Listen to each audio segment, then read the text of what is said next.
And this morning, we're focusing on the desperate search for answers in the mysterious death of 18-year-old Nolan Xavier Wells. He didn't return with friends after a 4th of July boat trip to a Mississippi island. Wells' mother reported him missing that very night. But tragically, a few days later, his body was found. Now, there are a lot of questions about what happened to him, and his family is demanding answers.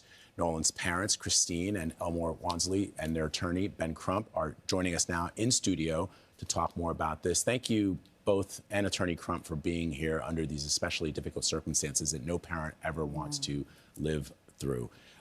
Christine and Elmore, can you help us understand what your understanding is of the timeline and what questions you both still have about what actually happened to Nolan?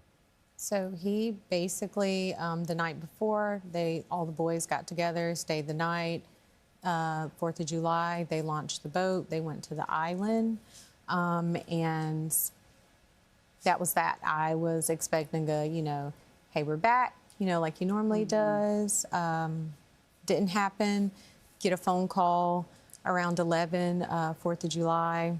Hey, have you talked to Nolan? And I'm like, no, where is he at? So then my friend Tashima was so helpful in tracking his phone down because everyone was looking at the Snapchat location because all the kids follow each other. But I was looking at Life 360 and I'm like, well, I don't understand because I'm literally looking at his phone like it's at someone's house. So thankfully my friend did go grab the phone for us as we were kind of doing the other part of it, which was notifying, the local authorities, trying to figure out who we needed to speak to do the missing persons report, because I know that needs to be done as soon as possible, especially when we're talking about water. We wanted to make sure that we could try to find him, and that was the goal. Who called you first initially, and how well do you know the people that Nolan was hanging out with that day? How familiar are you with them and their families? So their families, we have not met. So Warren was the one who made the phone call, and he did contact the Coast Guard as well, which I know there's some discrepancies now with that. But he did contact them, and I was going back and forth with the Sheriff's Department and the City of Ocean Springs. Who do we talk to?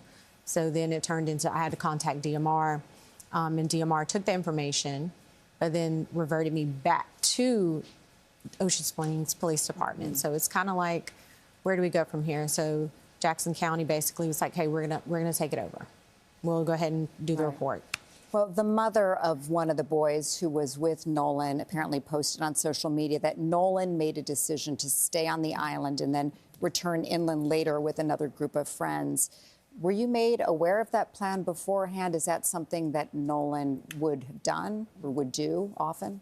No. No, he wouldn't. Nolan was always taught to stay with the group. If you leave with me, you come back with me. So that I don't understand. And with me being a parent, if I was in that situation, I would have told him, you're going to get back on this boat with me because I don't want to have to answer to your parents if something happened to you. Right. So you're going to get on the boat. And if you still don't want to get on the boat, someone give me a phone so I can make a phone call to get your parents on the phone so they can tell you to get on the boat. But at no time will I leave someone else's child especially on the island. So you think he got left behind then? Yes. I don't believe he decided to stay on the island by himself. It just doesn't, that's not his character. Attorney Crump, you have a lot of questions about what happened, ranging from the fact that the police very quickly declared that they didn't see any evidence of foul play, but then said that they were now investigating, to the timeline, the idea of where the phone could potentially be. Help me understand. Vlad, there are so many glaring contradictions, and that's why so many people all across America are chiming in saying this is not adding up. I mean, you have them saying he was talking to a young lady, and she said that he said, I'm going to get back on the boat with the boys. Well, the boys say he said that, no, I'm going to stay with her. I mean, which is it? And then on top of that, you talk about this video that's out there that shows this apparent argument going on where Nolan says, "Where's my freaking phone? What are you freaking doing?" And then his phone turns up missing. I don't know any 18-year-old, if you go with their story that he said he was going to stay behind, I'm going to leave my cell phone behind. It's not adding up. And so those are the things that his mother and father are saying, we're not accepting this. He was a college athlete. He was in superb shape. And so he's a good swimmer. And you see the video of all those people out there. If he's drowning, nobody's going to help. But the video that you're talking, sorry, Natalie, the video that you're talking, go ahead. I was going to say, you reposted that video. Now, the Jackson County Sheriff's Office, they are calling for people to send in any videos or anything that they may have seen. What are they communicating with you about the investigation and what they are getting from people? They haven't communicated much at this point. In fact, his mother, as she said, they had to track down the cell phone, and she can talk about the deleted messages that are very concerning to her because it's relevant. All of it is relevant to finding out how Nolan Wells ended up dead.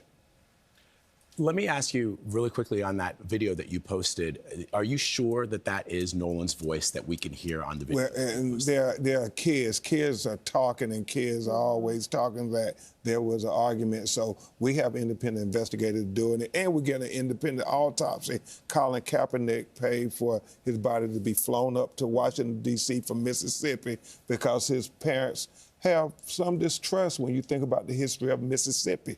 Oh, yes. And Christine, going back to that cell phone, you said you were able to recover it. Yes. So you saw clear signs that there were deleted conversations? There were definitely concerns just because Nolan is always on Snapchat. He will be like, hey, Mom, smile, you know, put a peace sign. So when me and my sister went through it, there was nothing. There was no saved videos. There was nothing in there. She went to the secondary account. There was nothing in there. And I know, you know, when kids get together for events like that, you know, they're snapping. They're making videos, taking pictures. And so I'm just like, where is it? Because it hadn't even been 24 hours when we started looking, which usually with Snapchat, it goes away once you hit that 24-hour mark.